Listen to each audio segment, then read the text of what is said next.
Wakil Gubernur Aceh Fadlullah memimpin rapat koordinasi pengakhiran masa transisi darurat menuju rehabilitasi dan rekonstruksi pasca bencana hidrometeorologi Aceh di posko kantor Gubernur Aceh pada Selasa 28 Juli. Rakor tersebut digelar untuk memastikan penanganan pasca bencana memasuki tahap rehabilitasi dan rekonstruksi secara terencana, terpadu, dan berkelanjutan. Dalam rapat itu, Wakil Gubernur didampingi Sekretaris Daerah Aceh M. Nasir, perwakilan Kapolda Aceh, perwakilan Pangdam Iskandar Muda, perwakilan Kajati Aceh, serta asisten 2 Sekda Aceh. Turut hadir para kepala satuan kerja perangkat Aceh terkait.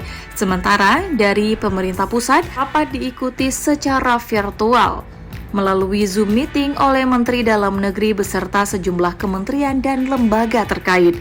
Menteri Dalam Negeri Muhammad Tito Karnavian selaku Ketua Satuan Tugas Percepatan Rehabilitasi dan Rekonstruksi Pasca Bencana dalam arahannya menyampaikan bahwa Aceh kini memasuki fase rehabilitasi dan rekonstruksi, yakni tahap mempermanenkan berbagai upaya penanganan yang telah dilakukan selama masa tanggap darurat dan masa transisi.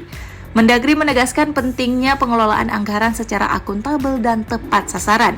Ia meminta pemerintah Aceh beserta seluruh pemangku kepentingan memastikan setiap dana yang dialokasikan benar-benar dimanfaatkan untuk kepentingan masyarakat terdampak serta bebas dari penyalahgunaan. Selain itu, Mendagri juga meminta agar pemerintah daerah secara rutin menyampaikan perkembangan pelaksanaan rehabilitasi dan rekonstruksi kepada masyarakat.